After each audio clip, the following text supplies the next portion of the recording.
Добро вечер во отвореното студио на телевизија Нова, вечерва посветено на економијата и на новиот буџет за 2018 година. Ваш домаќин сум јас, Билјана Василева Трендафилова. Наспроти, најавата за широка општествена дебата, власта го усвои рекордно тешкиот буџет за 2018.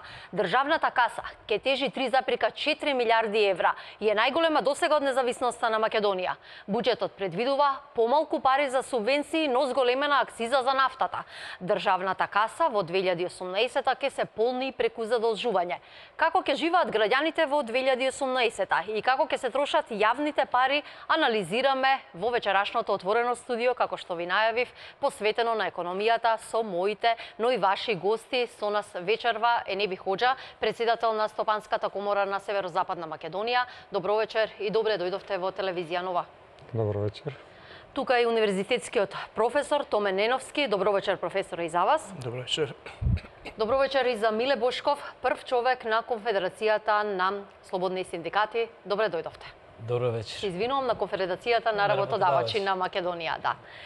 Професоре, можевме да го прочитаме буџетот, да ги видиме главните проекции. Се предвидува 3 денари повеќе за акцизата за нафта. Со тоа ќе се финансираат и повисоките плати во армијата, образованието, здравството. Имаме социјален или развоен буџет?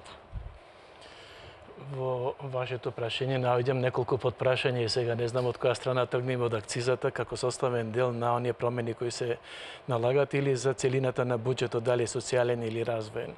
Да почнеме со целината, би рекол, веројатно акцизата ќе ни го окупира вниманието подоцна, затоа што го окупира вниманието и на целата јавност во изминатите 20 може би повеќе дена, а уште повеќе што еве и стопанственици имаме пред со нас заедно, така да ќе го искоментираме тој процес, нели? Па дали е социјален или развоен? Прво рековме дека е рекорден, дека изнесува 3 милиарди 445 или 450 милиони евра, или за 4,2% повеќе од ланскиот буџет, онака како што беше тој проектиран за оваа 2017 година. Што тука малце создава одредена дилема дали таа големина на буџетот и тоа мерена преку расходната страна. Ја за јавноста да кажам дека буџетот секогаш се мери преку расходната страна колку е голема, а не преку приходната.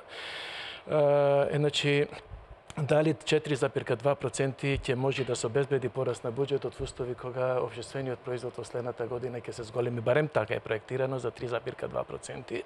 И тука доаѓам до она поделба на буџетот на двата дела. Прво би рекол дека би требало да се анализира приходниот дел, затоа што ако ствариме приходи, ќе можеме да ги финансираме расходите, иако секогаш е поинтересна расходната страна. Во приходниот дел се планираат некаде околу 90% да се остварат од приходите како резултат на прибирање на даноци, царини, акцизи, придонеси, социјални и така натаму во најголем дел. И тука некако би го лоцирал и моето внимание или предпазливост дали ќе стигнеме до таа бројка со оглед на она што не очекува следната година во поглед на дефинитивното разрешување на политичката криза, затоа што нам се уште таа криза не е разрешена, ние се уште имаме неизвестност во однос на разрешување на одредени крупни општествено-политички работи во земјата, првенствено би рекол решавањето на проблемот со името на државата, што може да има соодветни реперкусии, нели? За економијата во такво очекување се стопанствениците, веројатно и представниците на коморите ќе го кажат нештото во таа насока, што може да се очекува во таква фаза на неизвестност. Тоа е тешка работа во економијата да действувате во неизвестност, но да се надеваме дека таа неизвестност полека ќе спаснува и ќе се надминува и дека ќе може да се оствари тој приходен дел на буџетот од една страна. Од друга страна, во приходната страна веројатно ќе се извршат одредени промени кои што веќе се најавени во смисла на зголемување на одредени давачки за да се обезбеди таа приходна страна, иако сето тоа заедно нема да биде доволно за финансирање на расходната страна, која пак рековме дека изнесува 3 милиарди 445 милиони евра. И сега тука е прашањето дали е социјален, дали е развоен, онака што ме поставивте прашањето. Од една страна има висока социјална компонента буџетот, согледана во зголемен износ на плати за разни основи, пензии, социјални давачки, трансфери, така натаму, да речеме се предвидува за двојно зголемување на платите за лицата кои што се ангажираат врз основа на договор.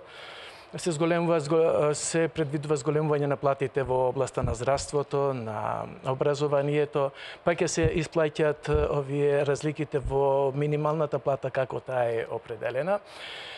И веројатно има и други некои такви социјални давачки што му дава одредена социјална компонента, која што индиректно би можеле да ја свртиме и кон развојната компонента, затоа што тие зголемени плати би требало додат во потрошувачката да зголемува побарувачката за одредени производи, а тоа значи за економијата да има одредена количина на пари за вртење, обрт и сето тоа заедно да има некаква продуктивна финална цел. Меѓутоа, првенствено е социјалниот аспект во овој дел. И уште пензиите, морам да кажам, во социјалниот дел, предодам на развојната компонента. За пензиите не знам дали ќе има можност понатаму да говориме, меѓутоа јас би сакал, затоа што оваа година се предвидува околу пола милиарда евра. 500 милиони евра за финансирање на пензиите, за разликата она дупка што недостасува во пензискиот фонд, тоа е за 35 милиони евра повеќе во однос на лани. И таа дупка некако се поголема и поголема станува. Се продолбочува од година во година и сега гледаме дека голем дел од средствата сепак ќе завршат за...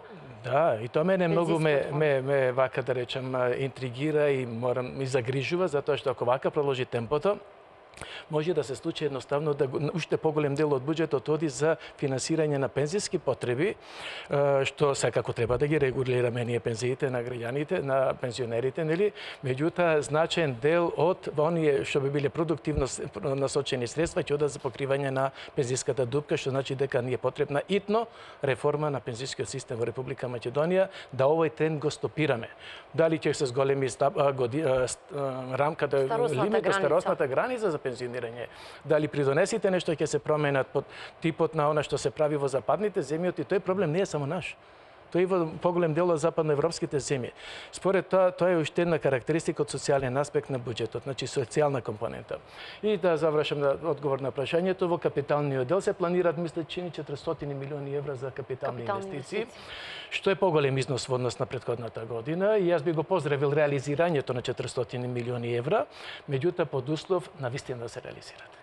Да не биде само декларативно, прокламативно, дека еве 400 милиони евра обезбедивме во буџетот, во ставките, во позициите, меѓутоа од причини на јавни набавки, од причини на не знам какви застои во реализирањето на договорите, да дојде некаде септември, октомври следната година и да речеме дека треба да се крати во капиталната ставка за да се пренасочат средствата за користење во некои други, па би рекол помалку продуктивни, па дури и непродуктивни цели. Спрема тоа, од 1 јануари реализација на капиталните инвестиции, ако сакаме да речеме дека овој буџет има и развојна компонента. Еве професорот ни даде еден поширок економски вовед за скроената каса за следната 2018 година.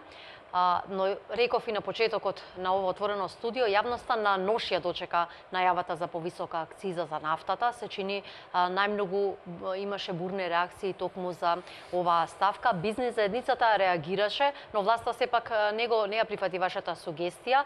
Што конкретно сугерираше Стопанската комора на Северозападна Македонија? Конкретно од Стопанската комора на Северозападна Македонија и од нашите членки немавме некои реакции во однос на акцизата, пошто повеќето од компаниите што се занимаваат со деривати се компании од поголемите, да кажам, бизниси или компании.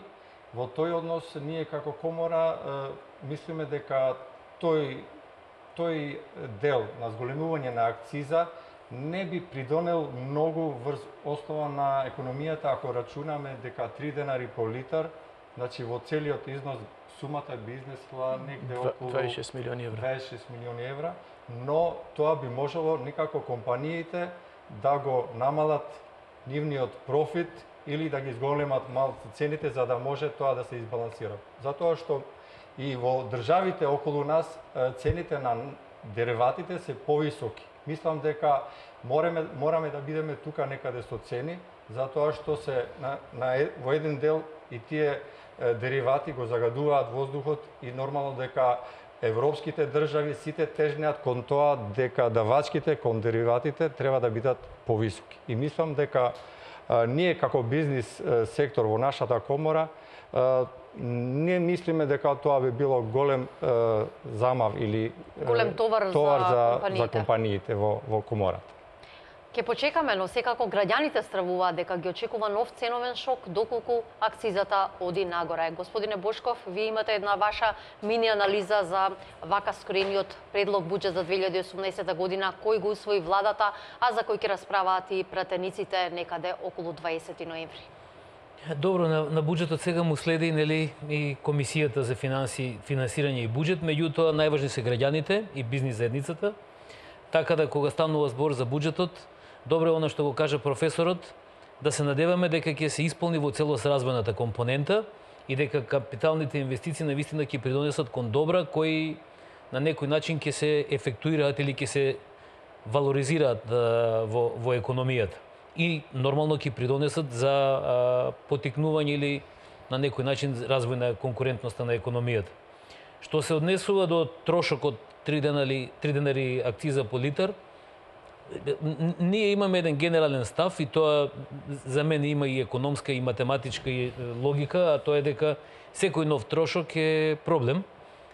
Така да и во колкав износ да е, особено кога не е планиран, е навистина трошок, меѓутоа има една добра страна во тоа, дека македонската економија ќе биде свесна и македонските граѓани дека со транспарентното работење овие средства 26 милиона евра, дали ќе бидат во целост исполнети или не, тоа е само проценка, дека навистина треба да одат во една компонента која ќе се грижи за заштита на животната средина и дека навистина таму ќе се потрошат тие пари. Тоа е многу важно, бидејќи на крајот на краиштата македонските компании, македонските граѓани ќе знаат дека инвестирале на некој начин или тие пари ги потрошиле во една општествено одговорна категорија. Така да се надеваме дека овие средства ќе бидат употребени на прав начин и во насока на подобрување на животниот стандард или животниот амбиент, меѓутоа исто така и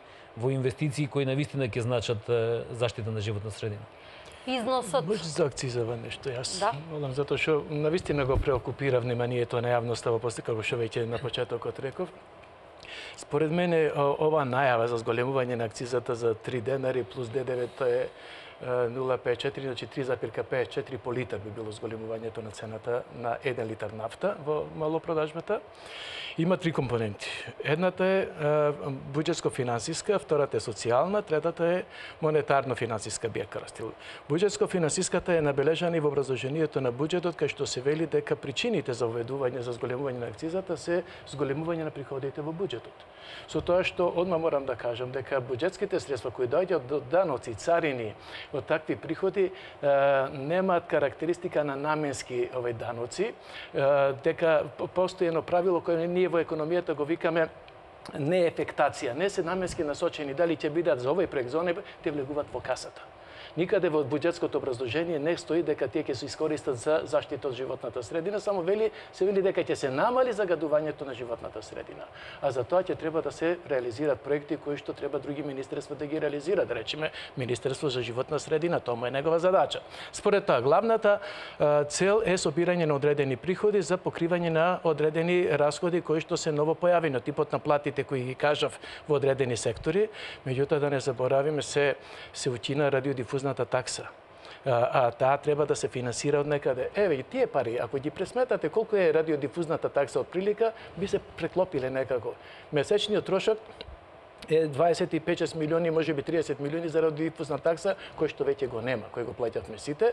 Меѓутоа сега индиректно ќе се финансира преку собирање на одредени средства. Можеби не е баш така како јас и резонирам, меѓутоа логиката на математиката ме тера да го кажам во таа насока коментарот. Вториот би бил социјалниот аспект, значи дали ќе има влијание или не на стандардот на живење на луѓето, сигурно дека ќе има кај одредена категорија на луѓе, затоа што ќе имаме зголемување на цената на нафтата, која што ќе влијае врз цената на нафтата за возилата кои ги користиме, нели?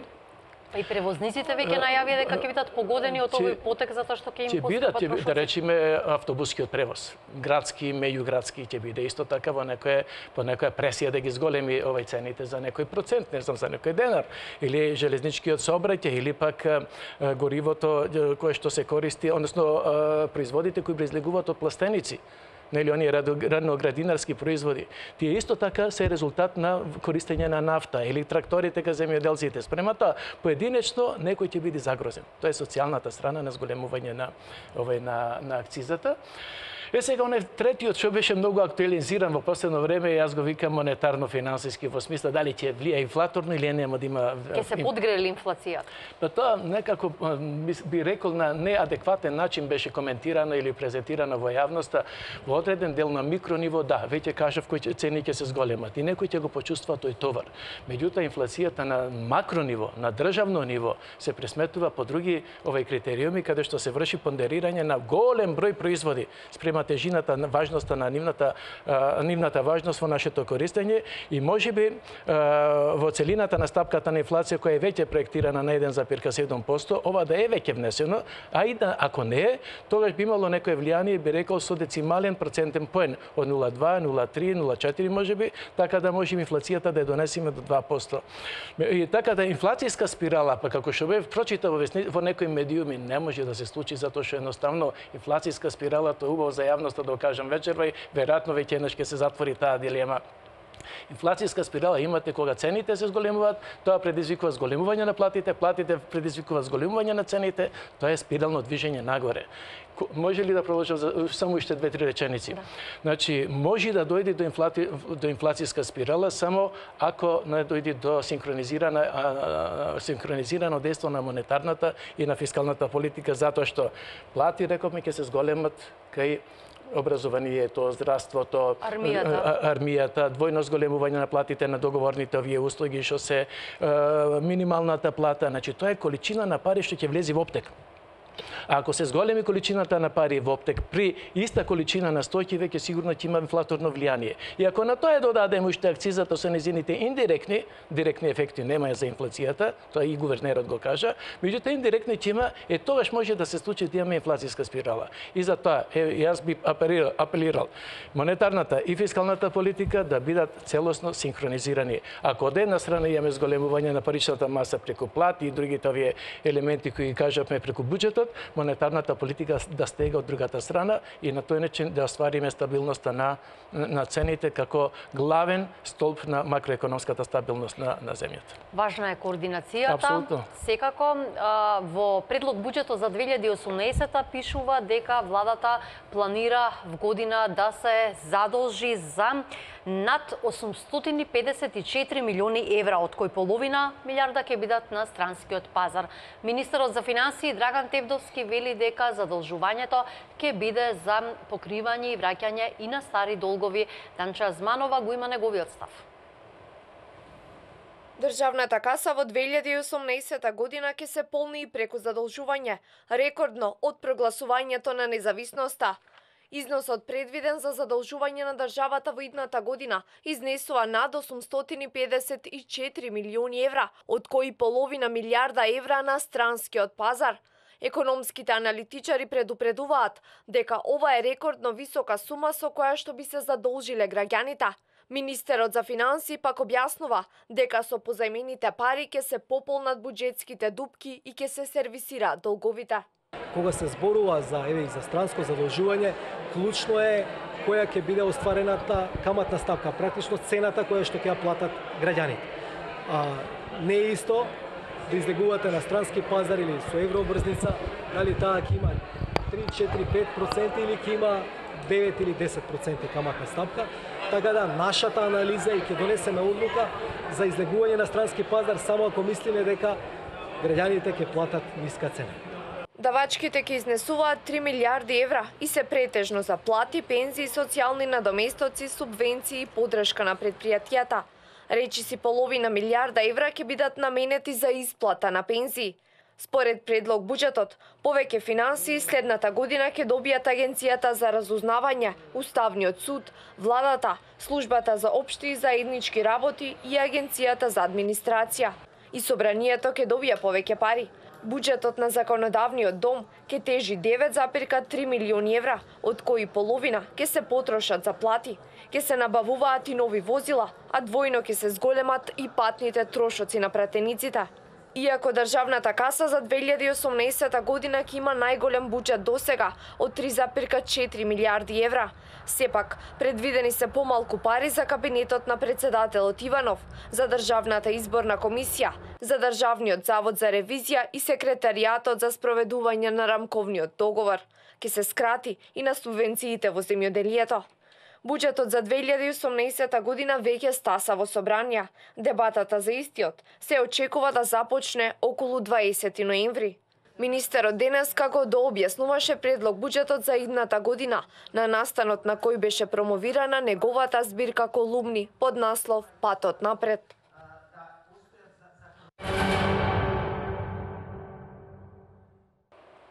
Ако анализираме буџетот за 2018 година, како и најавата за зголемена акциза за 3 денари за нафтата, зборуваме за субвенциите кои беа најавени за земјоделците, како и за реализацијата на капиталните инвестиции следната година. Ве подсетувам, со мене и со вас вечерва се универзитетскиот професор Томен Еновски, првиот човек на Стопанската комора на Северозападна Македонија, Неби Хоџа, како и Миле Бошков, прв човек на Организацијата на работодавачи. Бошков споменавме, а го слушнавме лично и првиот финансиер. Тој кажа дека се планирани 854 милиони евра, толку планира власта до година да се задолжи.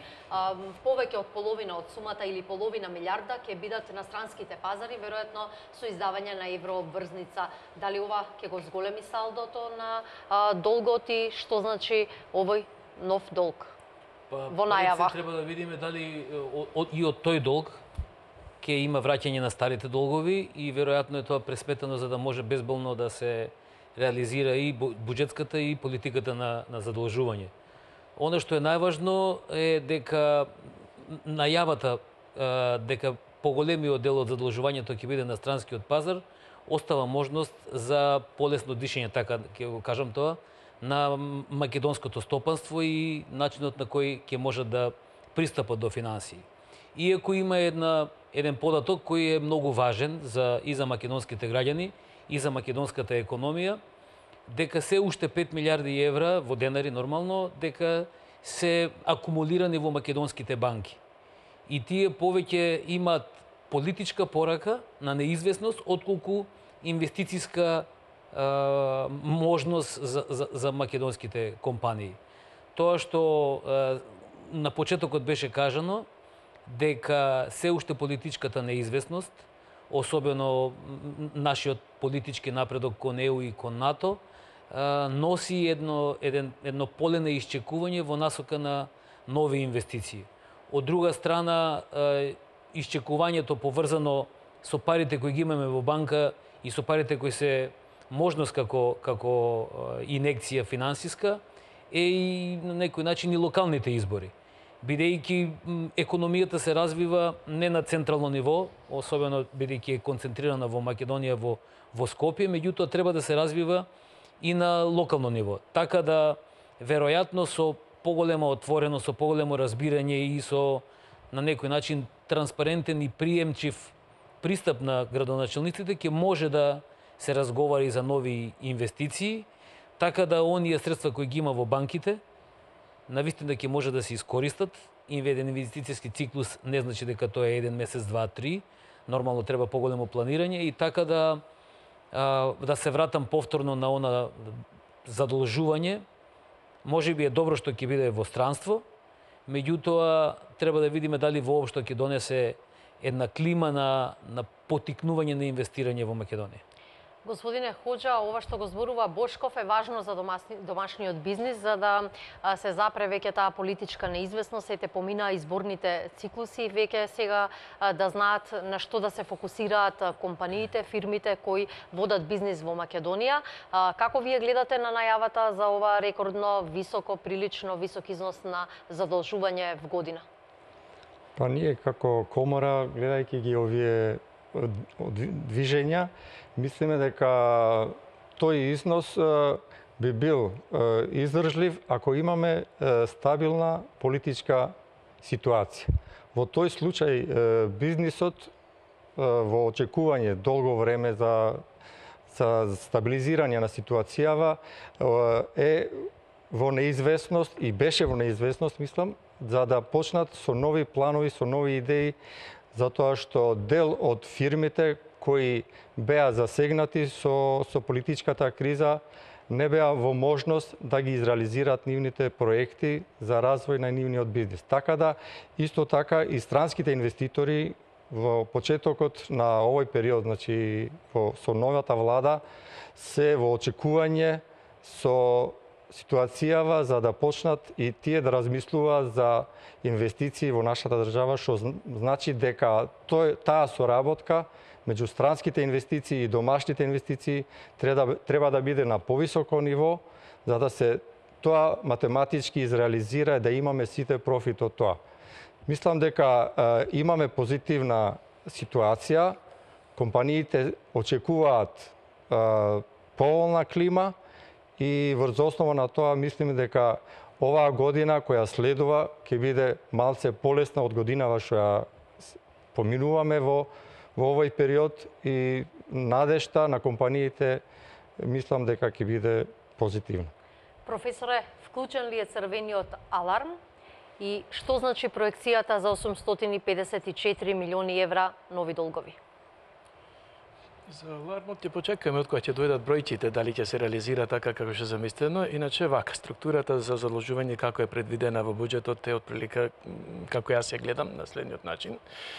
Мислам дека за окружена бројка околу 866 или 870 милиони вкупно задолжување во следната година предвидено и тоа стои во буџетот, во образложението, од кои 566 или 570 милиони би биле задолжување на странските пазари, а останатите равно 300 милиони евра во денари било задолжување кај домашните институции, кај банките, нели.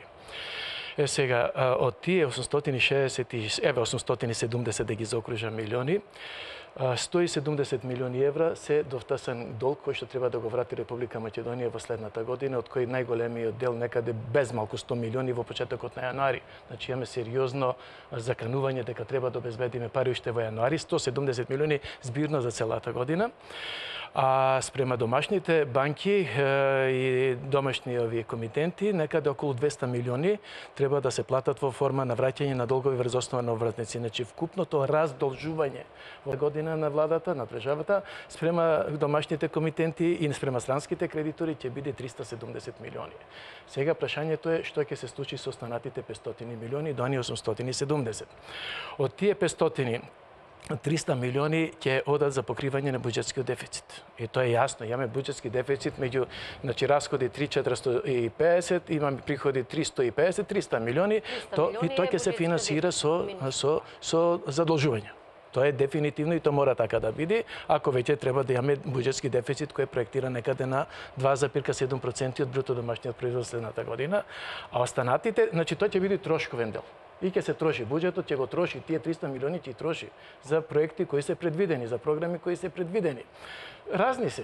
Не е никаде наменето дека странскиот кредит ќе биде за ова или она намена. Како што реков, нема ефектација. Едноставно неефективни се тие средства во смисла ќе се насочат таму каде што државата смета дека има приоритетна потреба, нели. Остануваат уште 200 милиони кои што ќе се лоцират на посебна депозитна сметка на Министерството за финансии во Народна банка на Република Македонија и нив владата ќе користи тогаш кога ќе оцени дека има потреба, ако има потреба, меѓу другото и за враќање на кредити.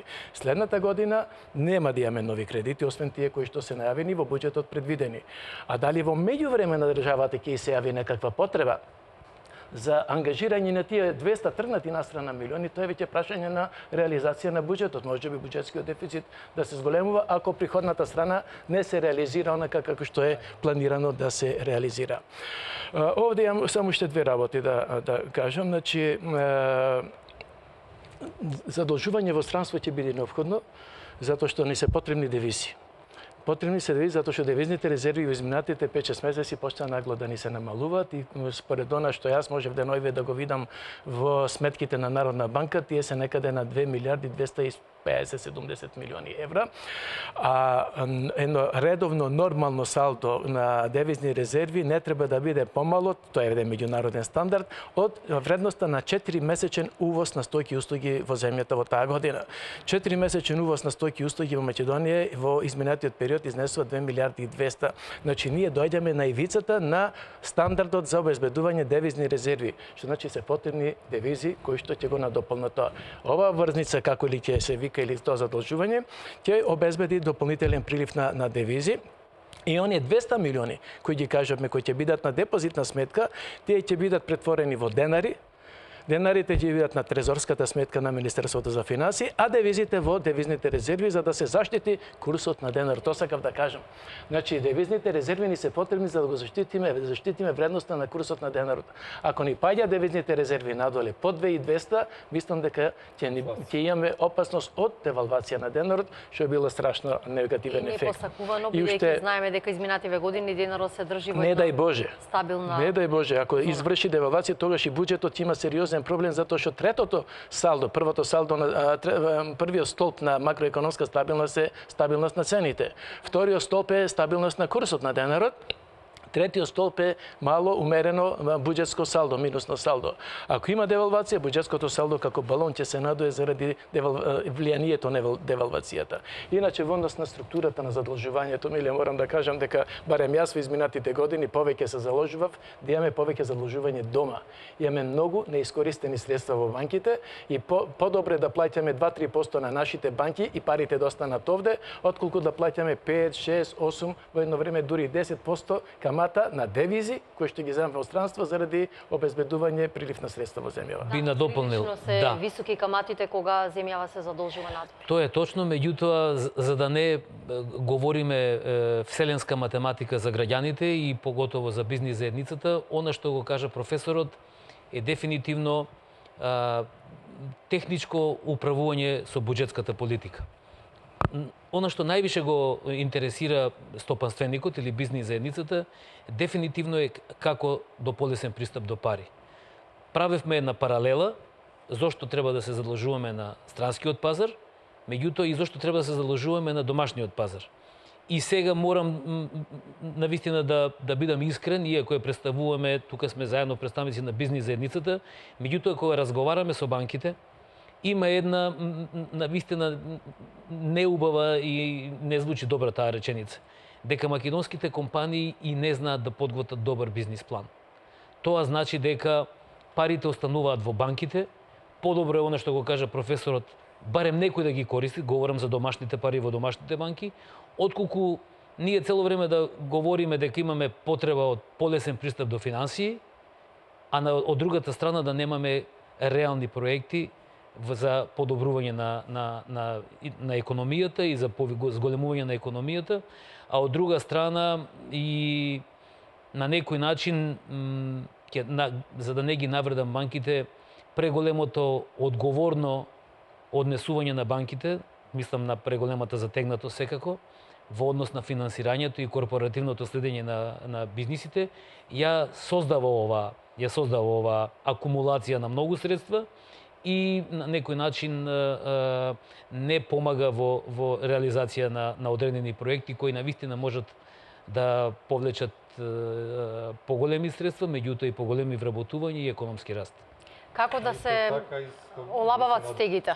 Би се надоврзал на прашањето во врска со банките, каде што приватниот сектор бара секојаш да има полесен пристап до финансии, но и каматните стапки да бидат поприступачни ради обезбедување на можност за придобивка.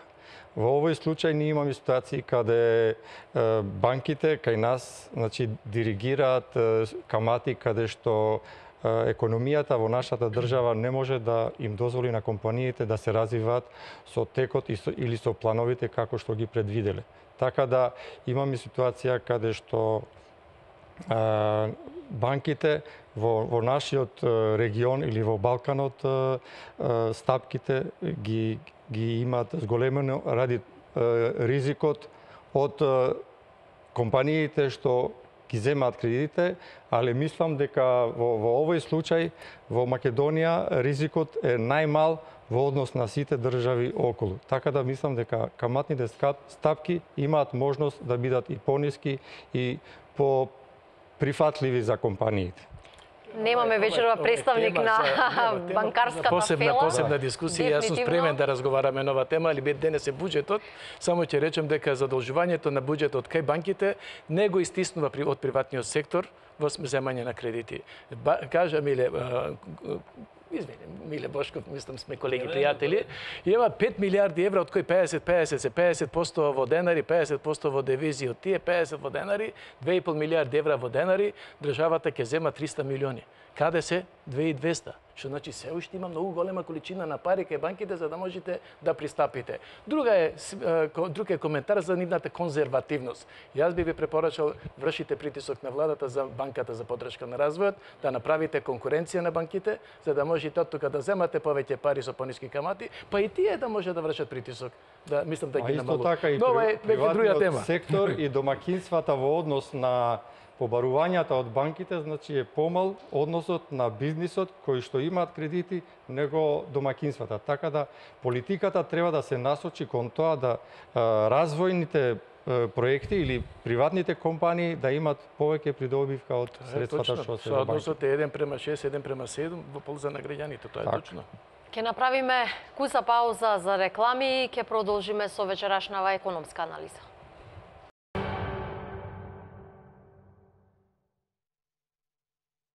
Предлог буџетот за 2018 е скроен на проекции за економски раст од 3,2%, инфлација од 1,7% и дефицит од 2,7% од бруто домашниот производ. Буџетската дупка ќе се покрива од домашни задолжувања, но и од странски, најверојатно со издавање на евроврзница. Вечерва со моите и ваши ценети гости го анализираме предлог буџет. Господине Хоџа, дали вака скроениот буџет ќе го издржи бизнисот? За бизнис заедницата тоа е еден буџет кој што е рекорден, кажавте вие, но со таква политичка ситуација, каде што сите би се насочиле во развој на државата, заеднички договор, влада, бизнис и академската фела би можеле да изнајдеме начин и решение за сузбивање на ова развојна програма или тој план за постигнување на бруто домашен производ над вредноста што имавме минатите години, што значи дека ние ако планираме да идеме напред и да се развиваме како бизнис и како држава, мораме да имаме економски раст над 5-6%. За да се постигне тој економски раст, значи мораме да се задолжуваме за долгорочни стази и сите да работиме врз основа на тој проект и да комуницираме бизнис, власт и ова академската фела за да се постигне целта да имаме долгорочни цели во нашиот систем. Но што ќе ја движи економијата? Ако еве и економистите и бизнис заедницата се согласува оти стапки од 5% ќе значат на вистина некаков показател за раст на македонската економија, што в година би ја движело економијата ако знаеме дека сегашните проекции беа ревидирани и од страна на Народната банка, но и од страна на меѓународните финансиски институции? Она што го кажа професорот и она што ќе се сложат и јавноста еден економски раст го движат и потрошувачката и инвестициите. И во таа насока треба да се движи нашата економија, без оглед на тоа дали ќе ја зголемуваме потрошувачката низ директни инекции во јавната администрација или пак со политичка мерка, нормално со консензус во врска со минималната плата во приватниот сектор, или пак на некој начин ќе дојдеме до полесен пристап до финансии за да може да влеземе во инвестициски циклуси. Меѓутоа, треба да знаеме дека најголемиот двигател се уште на економијата и во големите инвестиции е државата. И во зависност од тоа во која насока ќе ги проектира капиталните инвестиции или пак развојните инвестиции. Од друга страна, мора да бидеме искрени дека македонската бизнис заедница или македонскиот бизнис не знае за големи проекти, не знае за големи вложувања 100, 200, 300 милиона евра, така да ние ќе се задоволиме со развој и затоа на некој начин може да дојдеме до логика на индустријската стратегија и развојот на малите и средните, фокусот на развојот на малите и средните предпријатија, отколку на форсирање на големите компании, бидејќи големите компании самите знаат, меѓутоа малиот бизнис мора да се потикне да развива работни места, да развива бизниси, да подготвува или да отвара нови бизниси, како би можеле да го генерираме капка по капка системот во економска слика да биде на некој начин двигател кон еден економски развој. Така да единствената точката на развојот ја гледам во овие три компоненти, каде што се ќе зависи повторно од безбедноста. Безбедноста во вложувањето, бизнис климата, мораме да ја споменеме бизнис климата, бидејќи компаниите не се плашат само поради политичката состојба, туку се плашат и според спроведувањето на деловното обкружување. Знаеме дека во овој момент разговараме за еднаков инспекцијски систем, еднаков надзор, еднаква контрола, еднаква фискална и финансиска дисциплина, почитување на социјалните права. Имаме најава и да видиме како ќе биде во однос на социјалните придонеси, така да во моментот имаме навистина високо ниво на диалог кој произведува и високо ниво на загриженост. Така да економскиот развој е врзан со и уште нешто, а тоа е економскиот развој мора да биде поврзан со она што го имаме ние како ресурси. Односно, еден ценет професор, Ѓорѓе Петковски, на своите предавања секогаш вели економијата се базира исклучиво врз искористување на ресурсите. Треба да видиме ние какви ресурси имаме и кон тие ресурси да се насочиме. Економијата треба да го движи, бизнисот треба да движи економијата, но како во Македонија да се смени оваа перцепција? Овака да кажам дека уште пред 2,5 века основоположникот на современата политичка економија Адам Смит кажа дека потрошувачката и инвестициите се душата и телото и срцето всушност на економијата. Значи потрошувачка за да може да се троши она што се произведува, инвестиции за да може она што се троши за да се произведе, значи потребни се инвестиции. Така. Едното без другото не оди таа работа. Сега да го заокружам сето на некој начин што го коментираме во врска што ќе движи економијата во следната година. Главен двигател на економскиот развој во следната година, онака како е проектиран, колкав ќе се оствари ќе видиме, ќе биде приватната потрошувачка. Дефинитивно и тај сега е главен доминантен фактор кој што ја влече економијата. Не знам колкав ќе биде процентот на пораст, дали воопшто ќе имаме, можеби ќе биде некаде меѓу 0 и 0,5% годинава. Следната година приватната потрошувачка која што ќе биде засилена со зголемените плати во секторите кои ги кажавме пред малце, нели, да не ги повторувам тие елементи. И тоа ќе подигне потрошувачката со самото тоа и ќе влие врз порастот на бруто домашниот производ. Втората ставка која што би можела да влие за пораст на економијата се инвестициите, кажавме веќе тоа би било да речеме срцето на економијата или како своевремено се велеше дека тоа е рбетен столб на економијата. Оваа година бруто инвестициите ни затаија. И затоа ќе имаме речиси нулта стапка на пораст. Првото полугодие Па и во продолжение, значи најголем застој во економијата имаме кај бруто инвестициите во целина, приватни, јавни, странски, сето тоа имаше негативно влијание врз остварувањето во економијата. Следната година, она што веќе го слушнавме од колегите, ќе се ефектуира исто така во поглед на инвестициите. Ќе имаме ли пораст на инвестициите или ќе немаме и во колкав обем ќе имаме, затоа што тие ќе бидат локомотивата. Исто ако ги има, ако ги нема ќе бидат кочница на локомотивата.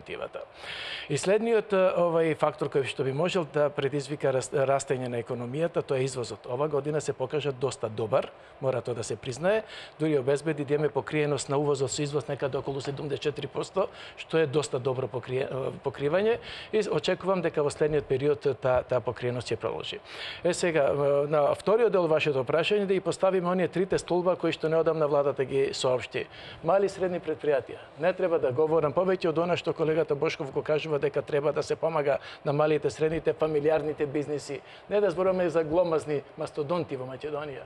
Немаме сила за такви фабрики, индустрии и така натаму. Али за мали фамилиарни бизнеси тоа како имаме услови, само треба можности, само треба да ги засилиме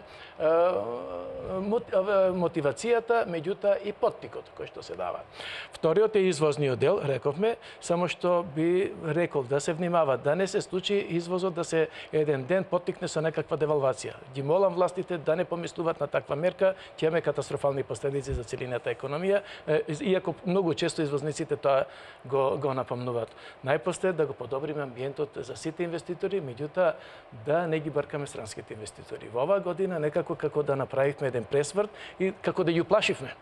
Не само заради политичката неизвестност, едноставно во целина преиспитување на решенијата. И знаете, кога имате нестабилен амбиент, тогаш размислувате дали е со оваа држава да влезам или во некоја околните држави кај што оплодувањето на капиталот би било поголемо.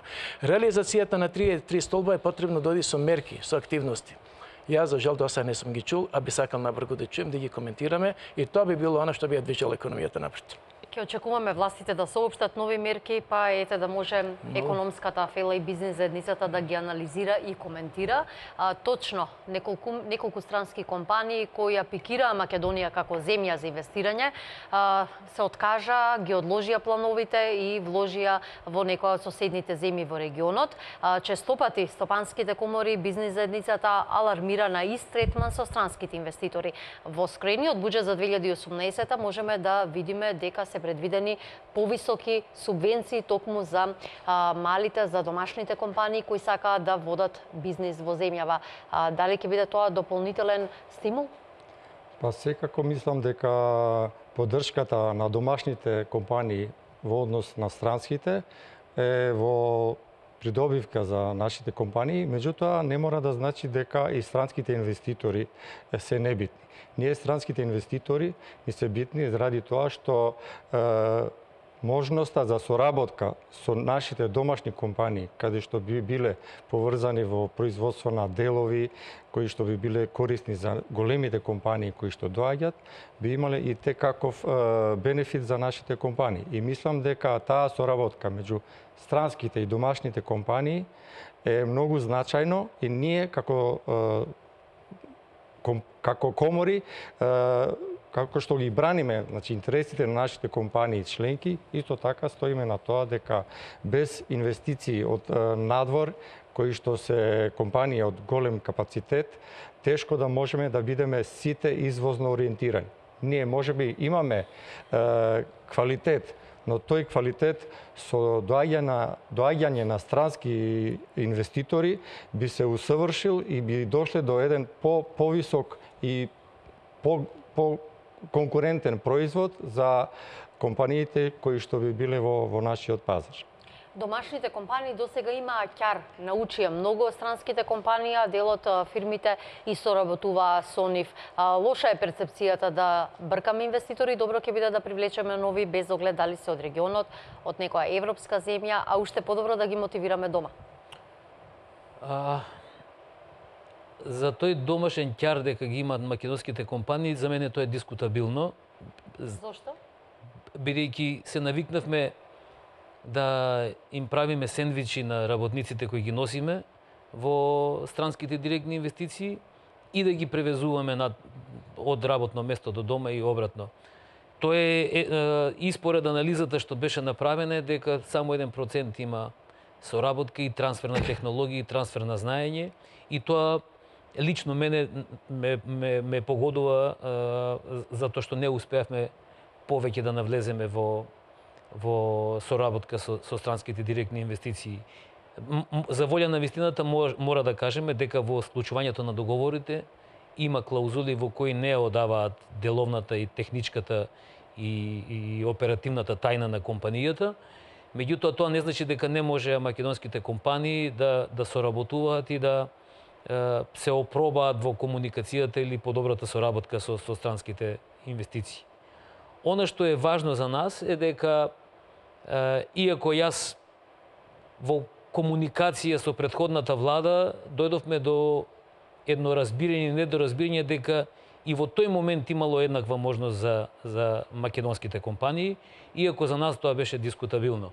Од друга страна, во овој момент важни се македонските компании кои ќе имаат можност да создадат производ со додадена вредност, конфекционирање на било каков производ, да не испадне дека говорам само за текстилната индустрија, во која ќе се вклучат и нови технологии и ќе бидат помогнати и од така кажано странско ноу-хау или странско знаење, без оглед дали тоа ќе се трансферира низ македонски компании, дали ќе се случуваат заеднички вложувања или македонските инвеститори или македонските компании ќе се опробаат да настапат на странските пазари со целосен извозен пакет.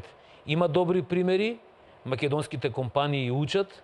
Единствената работа која ќе ја споредам во ребалансот на буџетот за промовирање на македонските компании што се случуваше во Министерството за економија, една мала паралела колку многу повеќе пари ни треба, е дека во ребалансот имавме за промоција на бизнисите, имавме 10 милиона денари.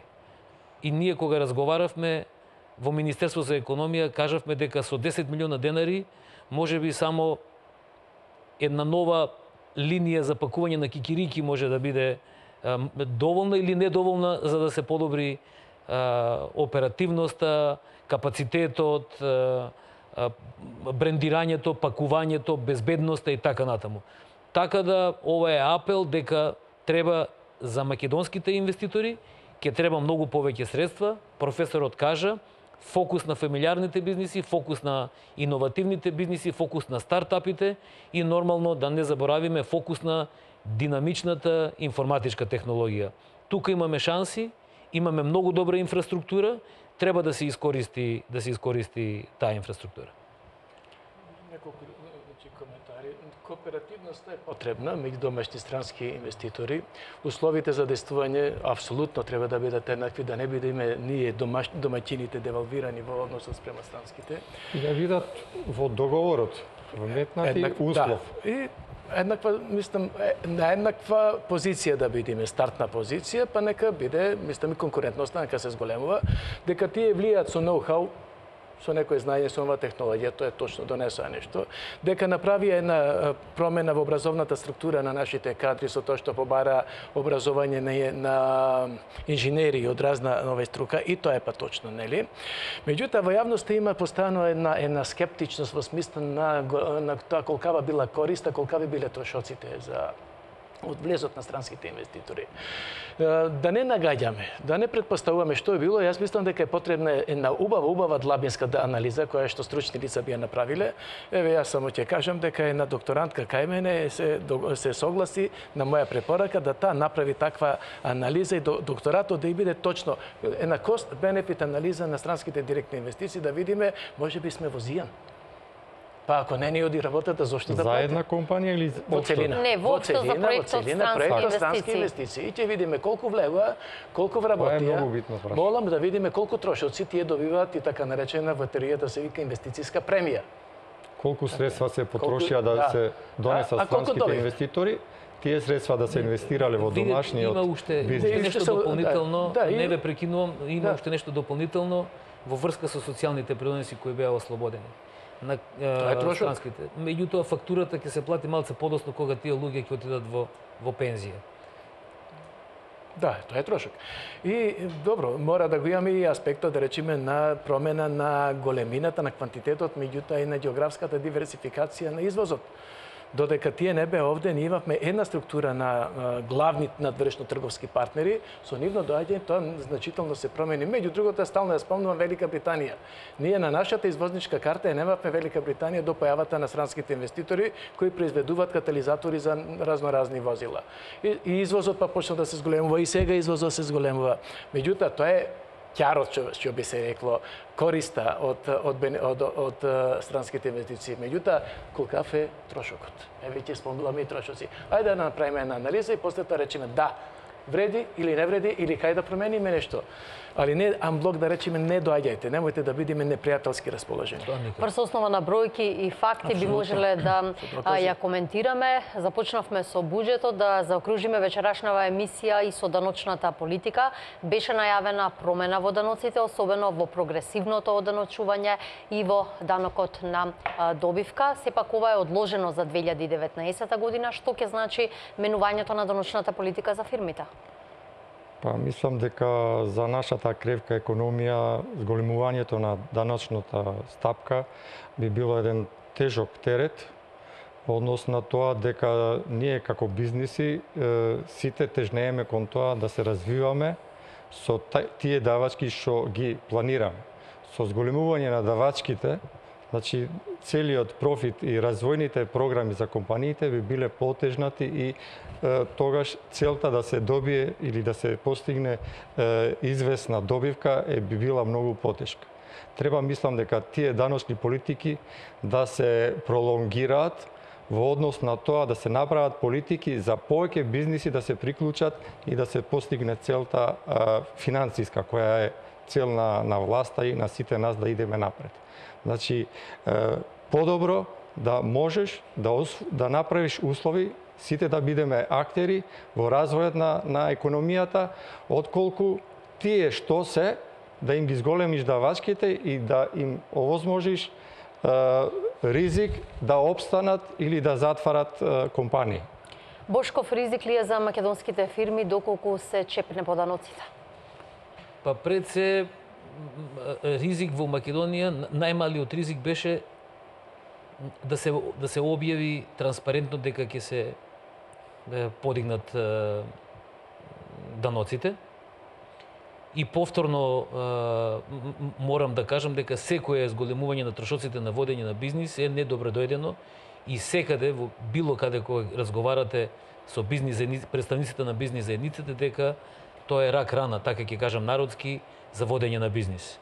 Од друга страна, во Македонија, значи под предпоставка до она што имаме собрано како информации, дека околу 5000 разновидни парафискални трошоци постојат во целиот обем на економијата, во било кој сектор, кога ќе се соберат.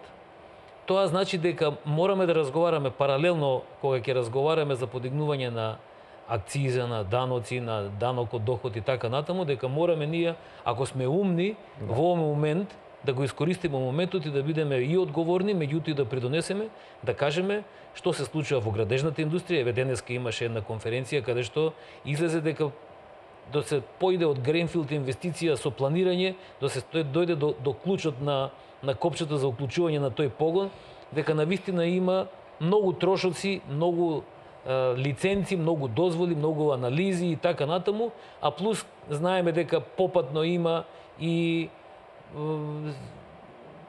сомнеш во администрацијата како и на кој начин ги издава тие документи. Дали малце ќе почека во ФИОКа, па малце тоа ќе се потекне или не и така натаму.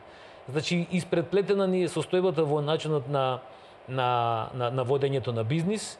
Од една страна нови даноци, од друга страна нерешена состојба во начинот на услугите, кои треба заеднички да го решаваме. Мораме да бидеме отворени, мораме да збориме без оглед на тоа дали ќе биде сватено како укажувачи или свиркачи, меѓутоа мораме тоа да го направиме за наше добро и на некој начин потоа да почнеме да правиме анализа, да се одважиме со капацитет, зборам за целата бизнис заедница, без посебни аплаузи, туку да земеме да анализираме и да секој кој има проблем во бизнисот да го каже, за да можеме да излеземе балансирани нови трошоци, намалување на парафискални трошоци. Ќе излезе дека добре дојдени ќе ни бидат некои даноци, бидејќи така на тој начин ќе ја зголемиме и одговорноста и начинот да се со задоволство да се работи, да се води бизнис во Македонија, ама од друга страна ќе мораме да работиме на парафискалните трошоци кои се скриени, измислени од страна и вадени од мал ракав. Професоре, со вас почнавме, со вас да заокружиме вечерашната емисија. Како гледате вие на најавата за промена на данокот на добивка и за персоналниот данок? Ете, беа планирани можеби за следната, но веројатно под жесток притисок на јавноста и бурните реакции, сепак тие ќе бидат променети од 2019 година. Прво да кажам дека сум малци изненаден да ова е прв пат да слушам некој представник на стопанството да рече дека ќе бидат задоволни од зголемување на одредени даноци. Обично се задоволни кога се намалуваат даноците, а колегата Бошко вика ќе бидеме среќни. Тоа е во однос на одговорност и во однос кога би ги намалиле парафискалните трошоци. Не знам како вашите колеги ќе го прифатат ова како коментар. Да, веројатно колегите од Министерството за финансии оцениле дека не е време за зголемување на тие даноци, иако веќе скромно, но се почесто се најава зголемување на данокот на добивка, персоналниот данок на доход. Некаде можеби ќе има поместување на некоја од стапките 5 или 18 на данокот на додадена вредност, што се заедно мислам дека ќе представува дополнителен трошок за работењето на бизнисот.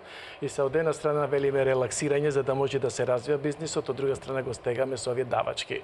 Давачките ќе значат зголемување на приливите на пари во буџетот. Значи буџетот ќе се зголемува, ќе добива други вредности повисоки. Меѓутоа, ако од една страна се зема и се зголемува буџетот, од другата страна, од кај што се зема, тоа значи ќе останат помалце пари за действување. Помалце пари, тоа значи помала можност за проширување на бизнисот, помали стапки на општествено-економски развој, односно на бруто домашен производ. Разликата меѓу доењето на буџетот и растежот на БДП би се зголемувала. Значи да заклучиме, јас молам тие што одлучуваат да бидат внимателни, предпазливи во однос на она што го предлагат да го направат една дебела анализа и после да се донеси мерката. Не мора да биде 1 јануари 19-та, нека биде 1 јануари 20-та година.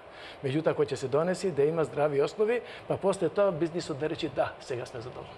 Да, а кога се во прашање, се извинувам, странските инвеститори, тие се ослободени од давачки, од придонеси, од многу такси, во однос на домашните компании, што значи дека на нас би ги зголемиле даноците, на странците, значи им се условите на тасна како што ќе посакуваат. Значи не фер, не фер. Имате можност со владиниот економски тим да целта на сегашната власт е значи истите услови да бидат со странските инвеститори и домашните компании. Така да ако е за сите исто нема да реагирам. Во втората епизода на зголемување на даноците има една политичка конотација, а тоа е дека бизнис заедницата, тоа е предлог барем кај нас во управниот одбор, дека бизнис заедницата би прифатила зголемување на одреден процент од даноците, меѓутоа директно кон локалната самоуправа во насока на децентрализација и во насока на слободно одлучување за развој на локалната економија. Меѓутоа, тоа е второто полугодие или втората половина во која на некој начин би влегле во еден повисок политичко-економски плурализам. Тоа е исто тема за размислување, значи создавање на еден фонд за порамнување на економскиот развој на општините. Отприлика така би го крстил јас, затоа што на тој работа морам да признам. За да се полека изравнуваат разликите меѓу отделните општини, а за тоа мора да добијат средства од централниот буџет. Тука веќе можеме да говориме или за зголемување на делот од ДДВ-то, кој сега некаде околу 5-6% оди во дистрибуција. Сега да оди еден поголем процент за да општините добијат поголем дел од колачот. Тоа да биде рамномерно. Апсолутно, пошто до сега сме имале случај каде некаде се инвестирало поголем процент, некаде воопшто имаме случај северо-западна Македонија 0,3% од бруто домашниот производ, што значи дека сега е за пофалба дека имаме зголемување, но тоа е значи зголемено од расходите, имаме 1%. Беше предложено значи 90 милиони, значи 1% од бруто домашниот производ. Сега имаме 1% од расходите, што значи некаде 30 милиони, кои што се пак за поздравување во однос на прошлата влада, каде што имавме само 3 милиони евра за развој на целиот регион во Македонија. Добро, вашите сугестии и забелешки имавте можност и директно да ги посочите. Колку од нив беа прифатени во скорената државна каса ќе видиме. Сугестиите пратениците ќе можат да ги искажат, секако рековме, веќе на 20 ноември ќе имаат можност и во Комисијата за финансирање и буџет, но и на подоцна на собраниска седница да зборуваат за скорениот буџет за 2018 година. Ви благодарам што вечерва бевте дел од отвореното студио на телевизија Нова. Почитувани, ви благодарам што не гледавте. Останете и натаму со телевизија Нова. Во меѓувреме, нови информации од Македонија и светот може да прочитате и на нашата интернет страница tvnova.mk.